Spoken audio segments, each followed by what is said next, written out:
This channel does not promote any violent, harmful, or illegal activities. All content provided by this channel is meant for an educational purpose only. আবাসনের লিফটে নাবালিকার শ্লীলতাহানির অভিযোগ আসছে।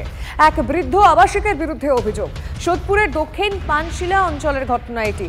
কি ঘটেছে, এখন অবধি কি অভিযোগ, পুলিশই বা কি বলছে, অনন্ত চট্টোপাধ্যায় আমাদের রিপোর্টারের কাছ থেকে আপডেট নেব। অনন্ত, দেখো, এক 8 বছরের নাবালিকা, সে পড়তে এসেছিল গৃহশিক্ষকের কাছে।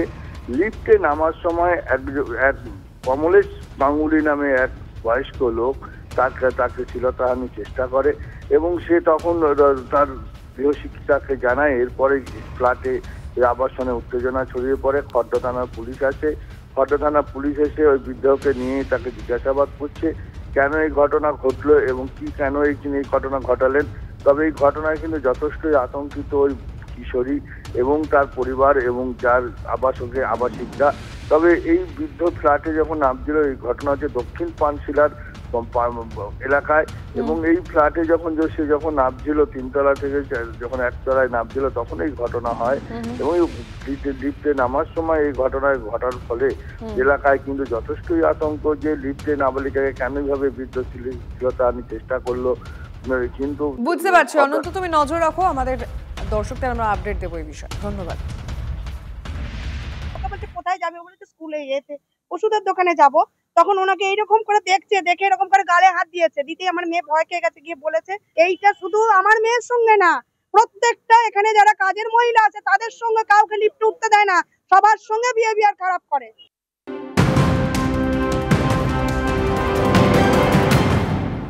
বাংলাদেশে বদলার রাজনীতি। হাসিনা আমলের একাধিক মন্ত্রী সহ 13 জনকে পাঠানো হলো জেলে। হত্যা, মানবাধিকার, একাধিক অপরাধের অভিযোগ প্রাক্তন প্রধানমন্ত্রীর উপদেষ্টা, প্রাক্তন আইনমন্ত্রী, শিক্ষামন্ত্রী সহ 13 জনের বিরুদ্ধে।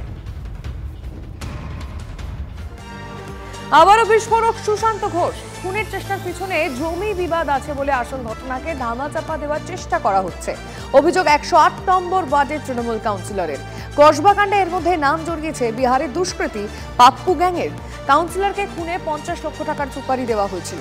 পুলিশি জেরায় শিকার অফরোজে।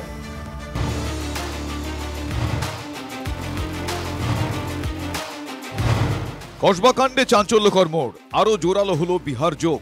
উঠে এলো বিহারের কুখ্যাত পাপ্পু গ্যাংয়ের নাম। পাপ্পু চৌধুরী একাধিক রাজ্যে মোস্ট ওয়ান্টেড।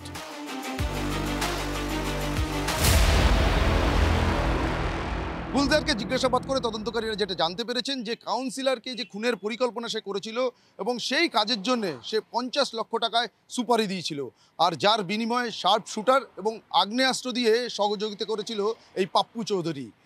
কিন্তু এই পাপ্পু চৌধুরীর সঙ্গে 50 লক্ষ টাকার ডিল হলেও সেই টাকার কোনো লেনদেন হয়নি, এমনটাও গুলজার তদন্তকারীদের জিজ্ঞাসাবাদের মুখে জানিয়েছেন। পাপ্পু গ্যাংয়েরই 4 জন কলকাতায় আসে। 4 জনের মধ্যে 3 জনই ছিল শার্প শুটার। বিহার ও অন্য রাজ্যে তাদের বিরুদ্ধে খুন, ডাকাতি সহ 30টিরও বেশি মামলা আছে। পুলিশের জালে ধরা পড়া যুবরাজ কুমার এই গ্যাংয়ের নতুন সদস্য। 3 জন শার্প শুটার থাকলেও কেন যুবরাজকে ব্যবহার করা হয়েছিল তা নিয়ে ধন্দে তদন্তকারীরা। এরই মধ্যে আরো একটা চাঞ্চল্যকর তথ্য এসেছে পুলিশের হাতে। সূত্রের খবর, যে স্কুটারে করে হামলা চালানো হয়েছিল, হামলার আগে বদলে ফেলা হয় তার নম্বর। কিছুদিন আগেই পুরনো স্কুটারটি কেনে গুলজার। সেই স্কুটার মালিককেও জিজ্ঞাসাবাদ করছেন তদন্তকারীরা। কাউন্সিলরের ঘনিষ্ঠ হায়দার আলী তার 2000 স্কোয়ার ফিটের গোডাউন দখল করে নিয়েছিল, তাই সুশান্তর ওপর হামলা বলে দাবি করেছিল গুলজার। এটা মানতে রাজি নন সুশান্ত ঘোষ। তার দাবি, খুনের চেষ্টার ঘটনাকে ধামাচাপা দিতেই জমি বিবাদের প্রসঙ্গ সামনে আনা হচ্ছে। বড় মাথার অঙ্গুলি হেলন না থাকলে এই ধরনের ঘটনা ঘটতে পারে না বলে অভিযোগ তৃণমূল কাউন্সিলরের। গত বিবাদ থেকে রাজনৈতিক বিবাদ সবকিছু মিলেমিশে এখন একাকার। কোথাও কি মনে হচ্ছে যে এটা এখন অন্যদিকে মোটিভটা চেঞ্জ হয়ে যাচ্ছে? না, মোটিভ চেঞ্জ হচ্ছে না হওয়ানো হচ্ছে সেটা নিয়ে একটা প্রশ্ন আছে।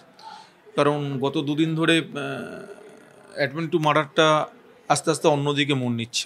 সুশান্তকে যে মেরেছে, জুলকার না ফুলকার কি আমি জানি না, মিয়া মারতে যাবে, গোডাউন দখল করেছে, ইয়ার কি মারা?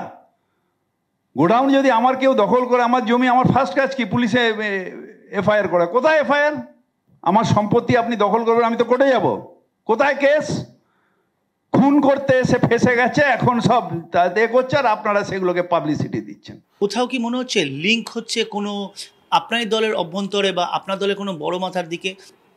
একটা তো কিছু আছে, এই সমস্ত পরজীবী যারা এই ঘটনাটাকে ডাইলুট করবার জন্য মাঠে নেমেছেন, এদের তদন্তের আওতায় আনা হোক এবং কী কারণে আজকে এরা এই ভূমিকাটা পালন করছে এই সময় এসে, এটা পুলিশ তদন্ত করে দেখবে।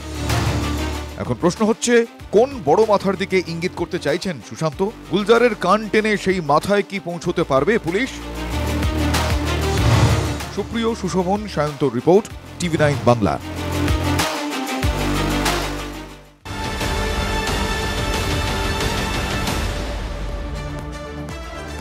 মন্ত্রিসভায় অভিষেকের অভিষেক চেয়ে সরব তৃণমূল বিধায়ক হুমায়ুন কবির।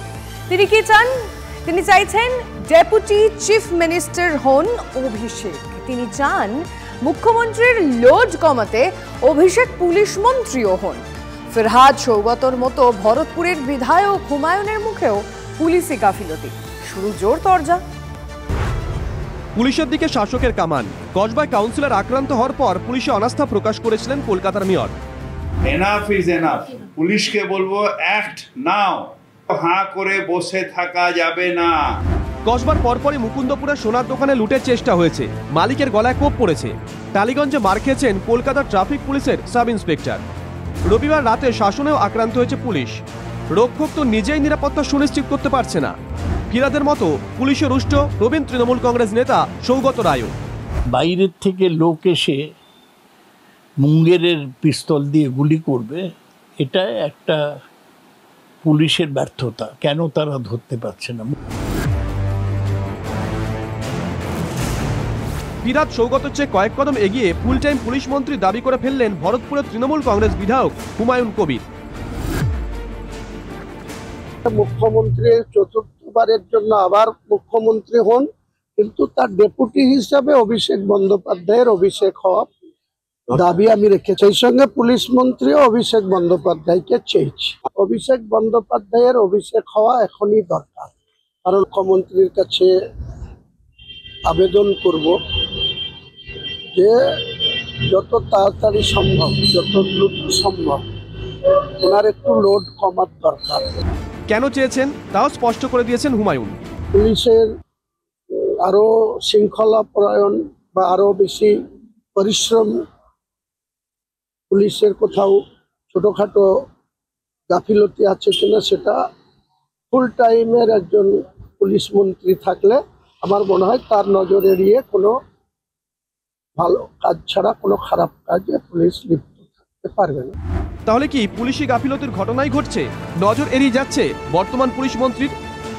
হুমায়ুনের মুখে পিসি ভাইপো কম্বিনেশন জোরদার হওয়ার তত্ত্ব।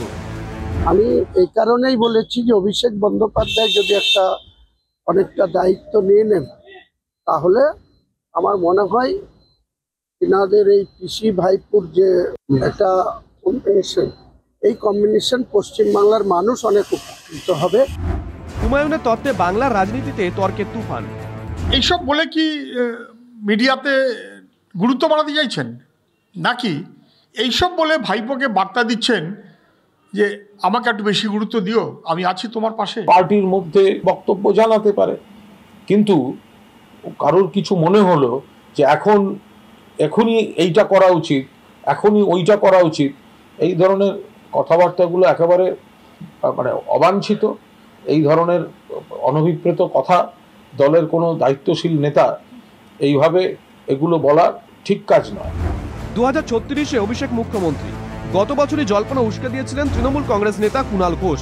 তার 10 বছর আগেই সরকারে অভিষেক চাইলেন হুমায়ুন। তৃণমূল নেতারা কি টিজার রিলিজ শুরু করলেন? প্রদীপ্ত কান্তি ঘোষের রিপোর্ট, TV9 বাংলা।